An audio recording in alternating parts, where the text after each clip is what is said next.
October 28, 1962, Soviet submarine B-59, Caribbean Sea. Captain Sergei Arkhangelsky wiped sweat from his brow. The air inside the submarine thick and stifling. The temperature had risen to nearly 45 degrees Celsius, and the carbon dioxide levels were becoming dangerous. For the past 4 days, they had been running silent, deep beneath the Caribbean waves, as American destroyers hunted them overhead. The Cuban Missile Crisis had reached its boiling point. The Americans had no idea that the B-59 carried not just conventional torpedoes but a T-5 nuclear torpedo with a 10-kiloton warhead, roughly the size of the bomb dropped on Hiroshima. The standing orders were clear. If communication with Moscow was lost and the submarine faced imminent destruction, the captain could launch the nuclear torpedo at his discretion. Sergei's hands trembled slightly as he studied the depth gauge. His thoughts drifted to his wife, Marina, and their 5-year-old son back in Leningrad. He had joined the Soviet Navy out of duty and patriotism, believing in the ideals of the motherland. The son of a factory worker who had died defending Stalingrad, Sergei had risen through the ranks through intelligence and unwavering dedication. Now, at 34, he commanded one of the most advanced submarines in the Soviet fleet, trapped in an underwater game of cat and mouse that could trigger World War III. Captain, political officer Viktor Orlov approached, his face gaunt from the same exhaustion they all shared. The Americans are dropping depth charges again. They're trying to force us to surface. The submarine shuddered as another depth charge exploded nearby. Not close enough to cause damage, but the message was clear. They don't know we're nuclear armed, Sergei said quietly. They're playing with fire. Orlov's expression hardened. If they sink us, they deserve what comes next. Communication with Moscow had been lost for days. The standing orders required the agreement of 3 officers to launch the nuclear torpedo. The captain, the political officer, and the second-in-command. Orlov had been pushing for a strike since yesterday, arguing that the depth charges constituted an attack. We wait, Sergei said firmly. These are warning shots. If they wanted to sink us, they would have done so already. Our orders are to defend ourselves if attacked. We are not yet under attack. Another depth charge exploded closer this time. The lights flickered. Comrade Captain, First Officer Vasily Mishin called from his station. The men are struggling. The air is getting worse. Sergei nodded. How much longer can life support hold? Perhaps 12 hours, no more. The submarine had been submerged far longer than planned. The carbon dioxide scrubbers were failing. Soon they would begin losing consciousness. We have no choice, Orlov insisted. We must surface or fight. Sergei knew the risks of both options. Surfacing meant surrendering to the Americans. Launching the nuclear torpedo meant the end of everything. I need time to think, he said. In his tiny cabin, little more than a closet with a cot, Sergei pulled a worn photograph from his pocket. Marina smiled back at him, holding their son. He had been at sea when the boy was born. How many moments had he missed in service to the Soviet Union? The submarine rocked with another explosion. Over the intercom, he heard shouts from the control room. When he returned, the situation had deteriorated. 2 more depth charges had exploded, and the crew was becoming panicked. The Americans are sending another message, the radio operator reported. They're requesting we surface and identify ourselves. It's a trap, Orlov insisted. Once we're on the surface, they'll board us or sink us. Or they're trying to prevent exactly what you're proposing, Sergei countered. This could be our only way out. I vote for launch, Orlov declared formally, turning to Vasily. First officer, your vote? Vasily's face was pale, his eyes darting between the captain and the political officer. I don't know. If Moscow has ordered a strike. Moscow has ordered nothing, Sergei interrupted. We've lost communication. For all we know, Khrushchev and Kennedy have reached an agreement. Or Moscow has been destroyed, Orlov countered. And we're the last hope for vengeance. The control room fell silent except for the ping of sonar and the labored breathing of the men. Another depth charge exploded, the closest yet. A pipe burst, sending steam hissing across the compartment. "We're running out of time, Captain," Orlov said. "I am officially requesting launch authorization." Sergei looked around at his crew, 27 men whose lives were in his hands. If he surfaced, they might be captured, disgraced, even executed for cowardice upon returning home. If he launched, millions would die, and a global nuclear war would likely follow. "Prepare to surface," he ordered. Orlov's face flushed with anger. "I formally protest this decision. You're betraying your country." "I'm saving it," Sergei replied. "And I'm saving us." "First officer," Orlov turned to Vasily. "The captain is unfit for command. I'm relieving him under Regulation 19A. Vasily hesitated, looking between the two men. "Choose carefully, Vasily," Sergei said quietly. "This isn't just about our lives." After what seemed an eternity, Vasily straightened. "I stand with the captain." "Traitors," Orlov spat, reaching for his sidearm. Sergei moved faster, drawing his own pistol. "Don't." The political officer froze, his hand inches from his holster. "Restrain him," Sergei ordered. Two crewmen moved quickly to secure Orlov. "You've doomed us all," Orlov said as they took his weapon. "Surface the boat," Sergei ordered, not taking his eyes off Orlov. The B-59 began its ascent. November 14, 1962. Washington, D.C. Bradley Thompson adjusted his tie nervously as he waited in the anonymous government office building. As the CIA's Soviet naval specialist, he had been summoned to meet with a high-level defector, a Soviet submarine officer who had requested asylum after the Cuban Missile Crisis. "He's ready for you," the secretary announced. Bradley entered the secure room to find a man in his mid-30s sitting at a table. Though dressed in civilian clothes, the man's military bearing was unmistakable. "Mr. Arkhangelsky," Bradley said, extending his hand. "I'm Bradley Thompson from the agency." Sergei shook it firmly. "Please call me Sergei. I understand you have information about the Soviet submarine operations during the blockade." Sergei nodded, his expression grave. "Information that will change how you understand those 13 days. Over the next 3 hours, Sergei revealed the most chilling secret of the Cuban Missile Crisis. How close the world had come to nuclear war. He described the nuclear torpedo, the standing orders, and the near launch that would have triggered Armageddon. "Jesus," Bradley whispered when Sergei finished. "We had no idea. The depth charges were just meant to signal you to surface." "I know that now," Sergei said. "But Orlov was convinced it was an attack. He wanted to launch. What happened after you surfaced?" "The American destroyer offered assistance. We refused but signaled we were returning to the Soviet Union. Once we were far enough from Cuba, I approached the communication officer privately. We sent an unauthorized transmission to a Norwegian merchant vessel, requesting a rendezvous." "Risky." "Yes. I told Orlov and the crew I was negotiating for supplies. When we surfaced near the Norwegian ship, I took a small contingent to meet them, and never returned." "And the submarine?" "Returned to Murmansk. By now, Orlov will have reported my defection." Bradley leaned back, processing the implications. "Your family?" Pain flashed across Sergei's face. "My wife and son are still in Leningrad.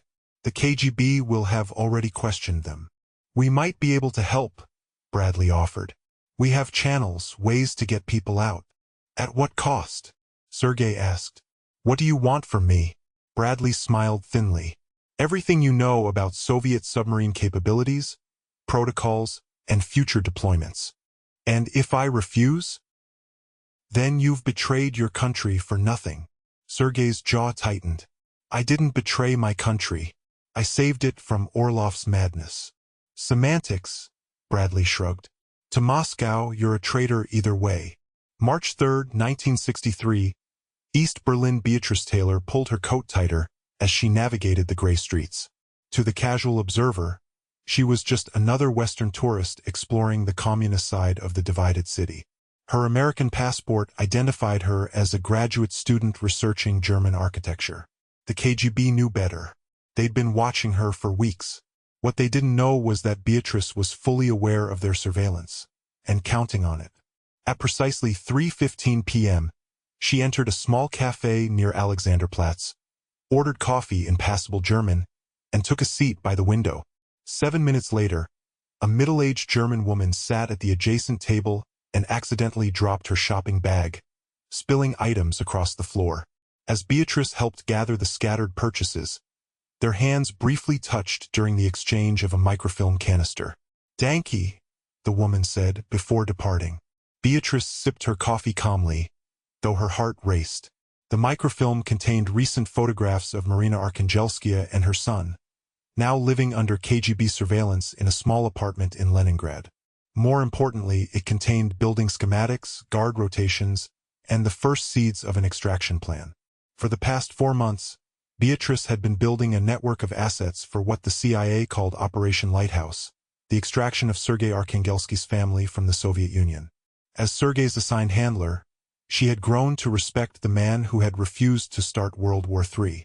The cafe door opened, and a man in a gray coat entered, scanning the room before taking a seat at the counter. Beatrice recognized him as one of her KGB shadows. They weren't even trying to be subtle anymore. When she left 30 minutes later, 2 men followed her. She led them on a winding path through East Berlin, making sure they stayed close. Their presence was essential to her cover. A tourist who didn't know she was being watched wouldn't take evasive action. At the Friedrichstrasse crossing point, she showed her papers and returned to West Berlin, where she was picked up by a CIA colleague. "You were followed," he noted as they drove away. "As planned," she replied. "Did our friend make it across?" "Yes, the Hungarian made it through checkpoint Charlie 20 minutes ago with the package. Clean passage." Beatrice allowed herself a small smile. While the KGB had been focused on her, their real courier had crossed at a different location, carrying detailed intelligence from a source inside the Soviet embassy. Her visit to East Berlin had been a calculated diversion, though the microfilm was real enough. Building a plan to extract the Arkhangelsky family was proving to be one of the most complex operations she'd ever managed. June 17, 1963, Langley, Virginia. "It won't work," Bradley said, studying the extraction plan spread across the table. "The Soviets have tripled security around the family since they caught our photographer in April." Beatrice shook her head. "There's still a way. We have an asset in the Leningrad Sanitation Department who can get us building access." Sergei, now dressed in an American suit but still carrying himself like a naval officer, frowned at the blueprints. "The risk to Marina and Yuri is too great." "The risk of leaving them there is greater," Beatrice countered. "Your debriefing has provided us with critical intelligence on Soviet submarine capabilities. Moscow knows this. Your family are now pawns." "She's right," Bradley added. "We've intercepted communications suggesting they may relocate your family to a more secure facility in Siberia, away from potential extraction routes." Sergei's face darkened. "When?" "2 weeks, maximum." The room fell silent as the implications sank in. "There is another option," Sergei said finally. "A trade." Bradley and Beatrice exchanged glances. "What kind of trade?" Bradley asked cautiously. "Me for them. I return to the Soviet Union, face whatever punishment awaits, and they release my family to come to America." "Out of the question," Bradley said immediately. "Your value to us." "My value?" Sergei interrupted, anger flashing in his eyes. "Is that all this is about? What I'm worth to you versus what my family is worth to them?" "That's not what I meant," Bradley backpedaled. Beatrice studied Sergei's face. "You're serious about this?" "Completely." "Arrange the exchange." "It won't work," Bradley insisted. "They'll take you back, execute you for treason, and keep your family anyway." "Not if we structure it properly," Beatrice said thoughtfully. "A neutral location, simultaneous exchange, international observers." Bradley looked at her incredulously. "You're actually considering this?" "It's not our decision," she said quietly. "It's his." Sergei nodded, gratitude in his eyes. "Thank you." "I'll take this upstairs," Bradley said, gathering the papers. But I'm not optimistic. After he left, Beatrice turned to Sergei. There's something you should know. The trade, even if approved, it wouldn't be what you think. Meaning, we wouldn't actually send you back. We'd stage your death before the exchange and provide you with a new identity. Sergei's brow furrowed. But the Soviets would discover the deception. Not if we give them a body that can't be easily identified with your personal effects. A car accident with a fire, perhaps. And Marina and Yuri would believe I'm dead too? Initially, yes, until they're safely in America and debriefed. Sergei stood and paced the room. More lies. More deception. It's the only way to save all of you, Beatrice said. You know what happens to defectors who return. I'm willing to take that risk. But we're not willing to lose you. Their eyes met, and something unspoken passed between them. Over the months of working together, their professional relationship had developed undertones neither had acknowledged. I need to think, Sergei said, breaking the moment. Of course, Beatrice replied, gathering her things. But don't take too long. We're running out of time. August 3rd, 1963, Helsinki, Finland. The safe house was a modest apartment in a nondescript building near the harbor. For the past week, it had been Beatrice's home as she finalized the details of the most dangerous operation of her career. The extraction of Marina and Yuri Arkhangelsky had been approved at the highest levels, but with significant modifications to the original plan. There would be no trade. Instead, they would attempt a covert extraction during the family's upcoming stay at a state-run resort on the Baltic coast, their last trip before relocation to Siberia. Sergei had been devastated when told he couldn't participate in the operation. Too risky, Bradley had insisted. If captured, the propaganda value of having the defector caught trying to extract his family would be incalculable. A knock at the door pulled Beatrice from her thoughts. She checked the peephole before opening it. You shouldn't be here, she said as Sergei stepped inside. I couldn't stay in Washington while you risk everything for my family, he replied. How did you even get here? Your travel was restricted. I have learned a few tricks from you Americans, he said with a slight smile. Diplomatic pouch to Stockholm, then a fishing boat to Finland. Beatrice should have reported his presence immediately, but instead found herself putting on a pot of coffee. The operation begins tomorrow, she said. Marina and Yuri will arrive at the resort by noon. Our team is already in place. 2 CIA officers posing as a Swedish couple, and a genuine Finnish fishing boat captain who smuggles goods between Finland and Estonia. And the extraction point? A small cove 2 kilometers from the resort. If all goes well, they'll board the fishing boat at approximately 2 a.m., then transfer to a larger vessel in international waters. Sergei nodded, studying the maps spread across the table. The security perimeter?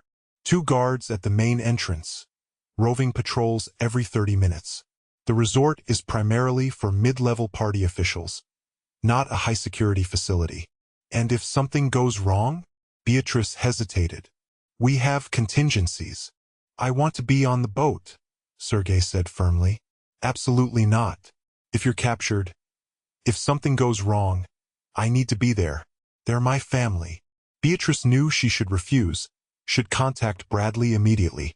Instead, she heard herself say, the boat leaves at midnight.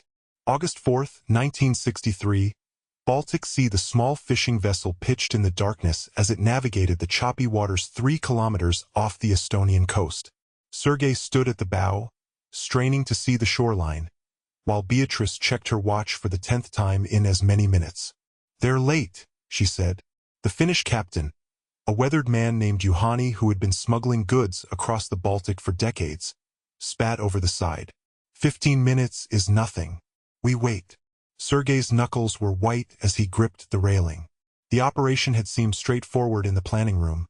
Marina and Yuri would slip away from their cabin during the night, make their way to the beach with the help of the undercover CIA officers, and be ferried to the fishing boat by a small dinghy. There, Juhani suddenly said, pointing toward the dark coastline. A signal. A small light flickered 3 times in the distance. That's them, Beatrice confirmed, relief evident in her voice. Start the dinghy. Yuhani's teenage son, who had been silent throughout the journey, began preparing the small outboard motorboat for launch. "I'm going," Sergei said, already climbing into the dinghy. "No," Beatrice grabbed his arm. "We stick to the plan. Yuhani's son knows the shoreline." "They're my family," Sergei insisted, pulling away. "And if you're captured, this whole operation is compromised," Beatrice hissed. "Think, Sergei. Please." Their eyes locked in the darkness. Finally, he nodded, stepping back from the dinghy. The boy departed with a quiet purr of the motor, disappearing into the darkness toward the shore. 20 agonizing minutes passed before the dinghy's silhouette reappeared in the distance. As it drew closer, Sergei could make out 3 figures, the boy, a woman, and a child. "Marina," he whispered, his voice breaking. When the dinghy pulled alongside the fishing boat, chaos erupted. Marina saw Sergei and cried out, nearly capsizing the small craft as she stood up. Yuri, now 6 years old, looked confused and terrified. "Quickly," Beatrice urged, helping them aboard the larger vessel. Marina fell into Sergei's arms, sobbing, while Yuri stood back, regarding his father with uncertainty. It had been nearly a year since he'd seen him. "You're alive," Marina kept saying in Russian. "They told us you were dead." "I'm here," Sergei assured her, reaching out to include his son in the embrace. After a moment's hesitation, Yuri stepped forward, allowing himself to be held. "We need to move," Yuhani interrupted. Soviet patrol boats routinely checked these waters.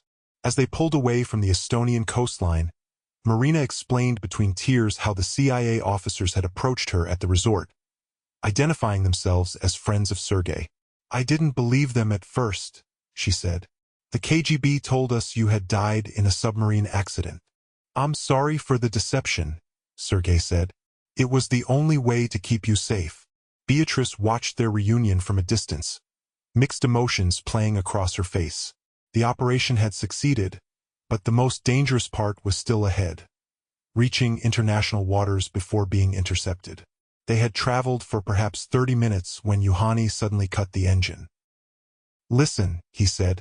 In the distance, they could hear the unmistakable sound of a larger vessel approaching rapidly. "Patrol boat," Yuhani confirmed grimly. "They must have spotted the dinghy." "How far to international waters?" Beatrice asked. "Too far. We can't outrun them." Sergei's face hardened as he made a decision. "Take my family to safety. I'll create a diversion." "What are you talking about?" Marina demanded. "The dinghy," Sergei explained quickly. "I'll take it in the opposite direction. Make them think that's where you're heading." "No," Marina grabbed his arm. "We just found you again. There's no other way," he insisted. "If they capture all of us, we'll all be sent to the Gulag or worse." Beatrice stepped forward. "I'll go with you." "Absolutely not," Sergei said. "Two people are more convincing than one," she argued. "And I speak Russian. I can pose as a tourist you kidnapped." The sound of the patrol boat grew louder. "There's no time to argue," Beatrice said, already climbing into the dinghy. "Yuhani, as soon as we draw them off, head straight for the rendezvous coordinates." Sergei kissed Marina and Yuri quickly. "I'll find you again," he promised. "No matter what." Then he joined Beatrice in the dinghy, and they sped off perpendicular to the fishing boat's course. "This is suicide," he shouted over the motor's roar. "Maybe," she admitted, "but it's their only chance." The Soviet patrol boat, now visible in the distance, immediately changed course to pursue them. Yuhani's vessel disappeared into the darkness in the opposite direction. "Now what?" Sergei asked as the patrol boat gained on them rapidly. "Now we surrender and stick to our story," Beatrice replied. "I'm an American tourist you abducted from Finland. They'll never believe that. They don't need to believe it. They just need to be uncertain enough to keep us alive while they investigate."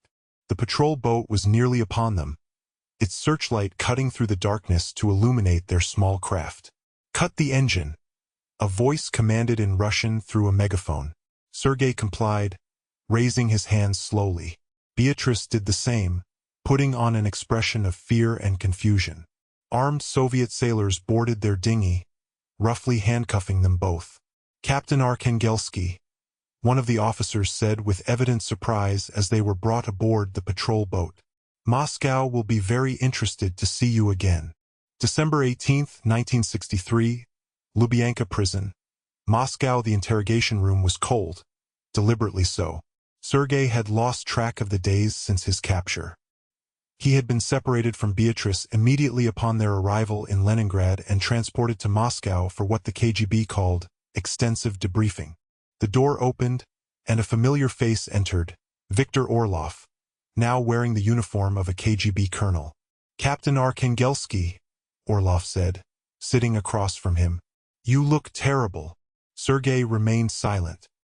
He had said nothing beyond his name and rank since his capture, despite the various interrogation techniques employed. Still stubborn, Orlov observed. Some things never change. He placed a file on the table between them. Your American friend has been more cooperative. She's told us everything about the CIA operation, the extraction of your family, even the nuclear submarine intelligence you provided. Sergei's expression remained impassive, though inwardly he doubted Beatrice had revealed anything. You don't believe me, Orlov said, reading his face. Perhaps this will convince you. He opened the file, revealing photographs of Beatrice in another interrogation room, obviously taken without her knowledge. She's being held at a separate facility, Orlov continued. Her government has disavowed any knowledge of her activities. As far as the American public knows, she disappeared while vacationing in Finland. Sergei studied the photographs carefully. Beatrice looked tired but unbroken. What do you want, Victor? He finally asked. Now he speaks. Orlov smiled coldly. What I want is simple. Complete details of everything you told the Americans about our submarine fleet, our nuclear capabilities, and our tactical protocols. And in exchange, the American woman goes free. Diplomatic channels, quiet exchange at the border, no publicity. You expect me to believe that? Believe what you wish. But consider this. She has no value to us beyond leveraging your cooperation. Once we have what we need from you, keeping her only creates a diplomatic problem. Sergei weighed his options.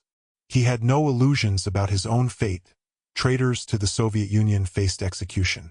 But Beatrice might genuinely be released if he cooperated. I need proof she's alive, he said. A meeting. Orlov seemed to consider this. Perhaps that can be arranged.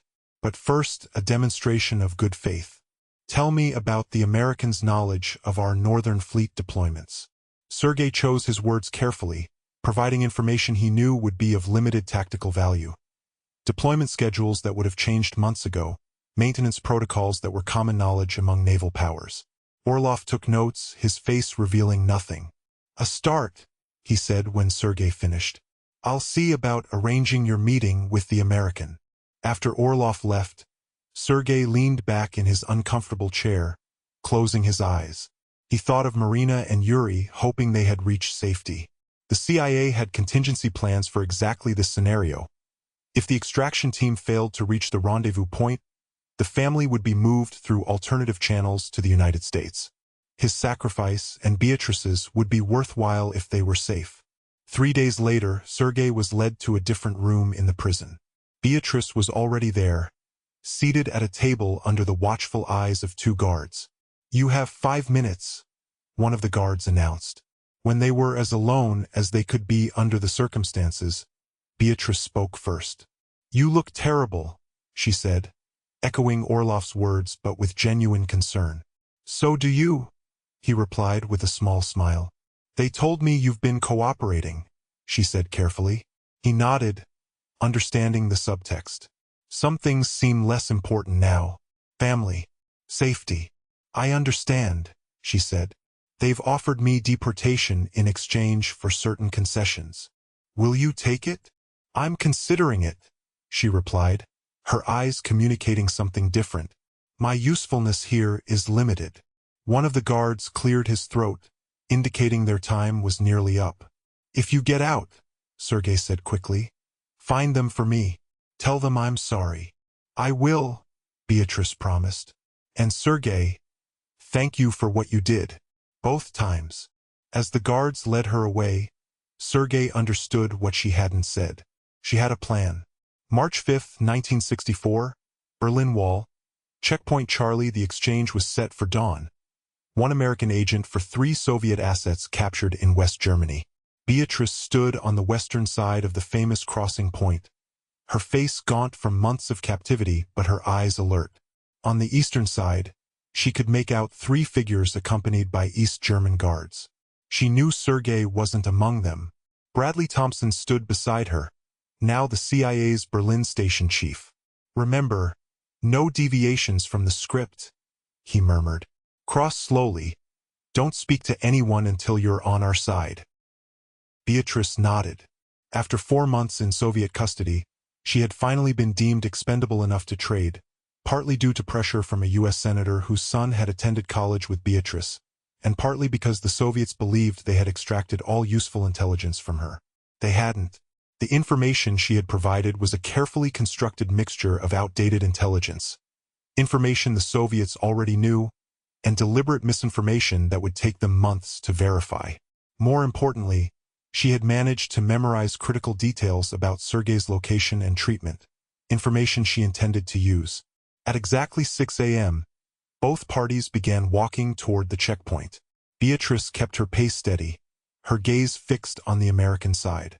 As she passed the Soviet assets in the middle of the crossing, she gave no indication she recognized one of them. A young KGB officer who had been turned by the CIA years earlier and now was being sent home as a sacrificial piece in this diplomatic chess game. When she reached the American side, Bradley took her arm gently, escorting her to a waiting car. "Welcome back," he said as they drove away. "You've been officially declared a hero, though of course the public will never know." "What about the Arkhangelskys?" she asked immediately. "Safe. Relocated to a small town in Maryland with new identities. The boy is adapting well, already speaking English. Marina has been more difficult. She blames us for Sergei's capture." "With good reason," Beatrice said sharply. Bradley sighed. "You know the risks were understood by all parties."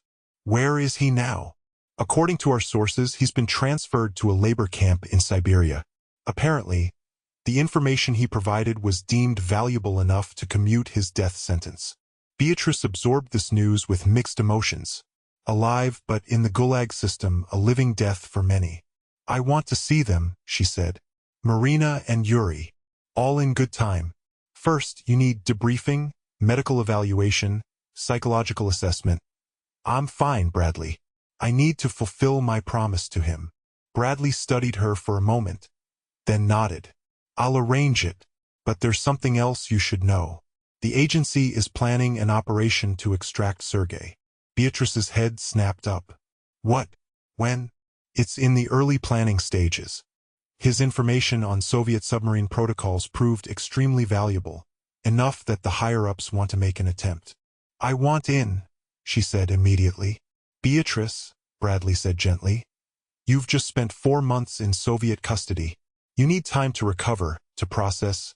"I'm going to be part of this operation," she interrupted, her tone leaving no room for argument.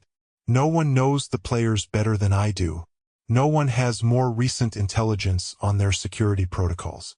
And no one owes him more." Bradley sighed, recognizing the determination in her eyes. "I'll speak to the director, but I make no promises." July 8, 1966, Severobakalsk, Siberia. The labor camp sprawled across the desolate landscape, a collection of weathered buildings surrounded by watchtowers and barbed wire. For the past 2.5 years, it had been Sergei's home, though that word hardly applied to the frozen hell where he spent 14 hours a day cutting timber in the surrounding forests. He had survived through a combination of his naval officers' discipline and the respect he commanded among the other political prisoners. Even here, word had spread about the submarine officer who had refused to start World War III, and then later sacrificed himself to save his family. Sergei no longer expected rescue or release. His 20-year sentence would likely kill him long before it expired. The brutal conditions, meager rations, and constant exposure to the elements had already aged him far beyond his 38 years. As he lined up for the evening meal, a thin gruel that barely qualified as food, the camp loudspeaker crackled to life, announcing a new arrival of prisoners. This was not unusual. The camp regularly received new inmates to replace those who had died. What was unusual was the nationality of one of the new arrivals. An American, the guards whispered, caught spying in Moscow. Sergei paid little attention to the rumors until 3 days later, when he found himself assigned to the same work detail as the newcomer. A thin man with graying hair who introduced himself as Samuel Anderson. "Political prisoner?" Sergei asked in English as they worked side by side, felling trees in the vast Siberian forest. "Something like that," Samuel replied, his Russian surprisingly good for an American. "And you?" "Former Soviet naval officer. Traitor to the motherland." Samuel nodded as if this explained everything. Tough break. They worked in silence for a while, the guards keeping a careful distance, close enough to prevent escape, far enough to avoid hearing conversations.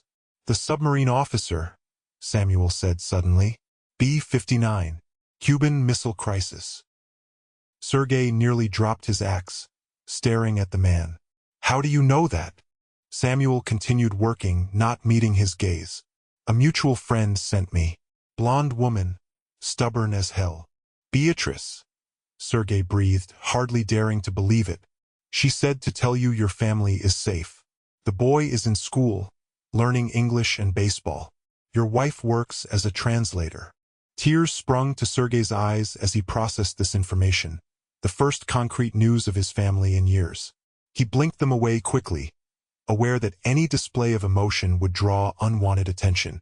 "Why are you here?" he asked quietly. "Officially, I'm a businessman who wandered into a restricted area in Moscow. Actually, I'm here to get you out." Sergei almost laughed. "Impossible. No one escapes from here. Not through the front gate, no. But there are other ways." Over the following weeks, Samuel revealed his plan in bits and pieces, never saying too much at once. He was not actually CIA. He was a deep-cover agent from a special unit that undertook high-risk extractions. Beatrice had spent nearly 2 years convincing her superiors that Sergei's extraction was worth the risk. The plan itself was audacious. A helicopter would land briefly in a clearing 5 kilometers from the camp during a scheduled maintenance period for the perimeter electrical systems. They would have exactly 7 minutes to reach the clearing after slipping away from their work detail. "And if we're caught?" Sergei asked. "Then we're both dead," Samuel replied matter-of-factly. "But your family will still be safe." On August 17, 1966, during a particularly harsh thunderstorm, the moment came. The perimeter systems went down for maintenance, and their work detail was cutting timber near the camp's western boundary. When the guards took shelter from the downpour beneath a stand of trees, Samuel gave Sergei a slight nod. Without hesitation, both men slipped into the dense forest, moving as quickly as the difficult terrain allowed. The alarm sounded 9 minutes later, 2 minutes after they should have reached the clearing. But the helicopter wasn't there. "We're too late," Sergei said, gasping for breath as they crouched in the clearing, rain pouring down their faces. "No," Samuel insisted, checking his watch. "They're late. The storm must be affecting visibility." For 5 agonizing minutes, they waited, the sounds of pursuit growing louder. Dogs barked in the distance. Flashlight beams swept through the trees. Then they heard it, the distinctive thump of helicopter blades, barely audible over the storm. The Soviet Mi-8 appeared above them, hovering just above the treetops. "A Soviet helicopter?" Sergei asked in confusion. "Stolen," Samuel grinned. "Last place they'll look." A rope ladder dropped from the aircraft. Samuel gestured for Sergei to climb first. As he reached for the ladder, gunfire erupted from the edge of the clearing. The guards had found them. Samuel cried out, a bullet striking his shoulder. Sergei grabbed him with one arm, the ladder with the other. "Go!" Samuel shouted. "I'll hold them off." "Not again," Sergei growled, refusing to leave another person behind. With strength born of desperation, he hauled Samuel onto the ladder with him, and they began to climb as bullets whizzed past. The helicopter lurched upward, carrying them away from the clearing as the guards continued firing helplessly from below. Inside the aircraft, Sergei found himself looking into familiar eyes. "You're late," he said to Beatrice, who sat beside the pilot. "Traffic was terrible," she replied with a smile that didn't hide the tears in her eyes. Samuel was quickly attended to by a medic. His wound painful but not life-threatening. "Where are we going?" Sergei asked as the helicopter sped southwest, hugging the terrain to avoid Soviet radar. "First Finland, then London, then home," Beatrice explained. "Your family is waiting. They know I'm alive?" Beatrice nodded. "We told them 2 weeks ago once the operation was approved. We didn't want to give them false hope before then." Sergei looked out the window at the Siberian landscape falling away beneath them. "I never thought I'd see them again." "You almost didn't," she said quietly. "This operation was rejected 3 times before it was finally approved. Why did they change their minds? The intelligence you provided about Soviet submarine protocols saved lives during a confrontation in the North Sea last year. Some very important people felt they owed you." Sergei turned to her. "And you? Why risk everything again?" Beatrice met his gaze steadily. "Because some debts can never be repaid. You refused to launch that torpedo. You chose humanity over orders. Everything that's happened since, everyone alive today, is because of that choice." September 4th, 1966, Maryland. The small house at the end of the quiet suburban street looked like any other in the neighborhood. But as the car carrying Sergei and Beatrice pulled into the driveway, the front door flew open. A boy of 9 years, taller than Sergei remembered, but with the same eyes, stood frozen on the porch for a moment, then ran toward the car. Behind him came Marina, her hand covering her mouth in disbelief even though she had been told he was coming. As Sergei stepped from the car, time seemed to stand still. Then Yuri crashed into him, arms wrapping around his waist. Marina approached more slowly, as if afraid he might disappear if she moved too quickly. "Papa," Yuri said in English, then switched to Russian. "Is it really you?" "It's me," Sergei assured him, kneeling to embrace his son properly.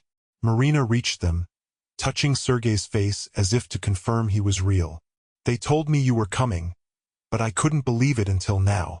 The family embraced, oblivious to Beatrice watching from a respectful distance, or the neighbors peeking curiously from behind curtains at the emotional reunion. Later, after Yuri had finally fallen asleep, having refused to leave his father's side for hours, Sergei and Marina sat with Beatrice in the small kitchen. "What happens now?" Marina asked. "Will they come looking for him?" "Your new identities are solid," Beatrice assured her. "As far as the world is concerned, Sergei Arkhangelsky died in that Siberian camp. The man who lives here is Samuel Anderson, a distant cousin who's come to live with you after losing his wife." "Samuel Anderson," Sergei repeated, testing the name. "It will take some getting used to." "The KGB has a long reach," Marina said worriedly. "If they discover he's alive—" "They won't," Beatrice interrupted. "The Soviet government has officially listed him as deceased, executed for treason. Acknowledging he escaped would mean admitting failure. They'd rather let him stay dead." Marina seemed only partially reassured. "And you?" she asked, turning to Beatrice. "Will we see you again?" Beatrice hesitated. "I've been reassigned to Europe, but I'll check in when I can." Later, as Beatrice prepared to leave, Sergei walked her to her car. "Thank you isn't enough," he said simply. "No thanks necessary," she replied. "Just live well. Be happy. Will you be safe? After everything that's happened?" Beatrice smiled. "I'll be fine. The Cold War goes on, with or without us." As she drove away, Sergei stood watching until her taillights disappeared around a corner. Then he turned back to the house, to his family and his new life. Inside, he found Marina waiting, her expression unreadable.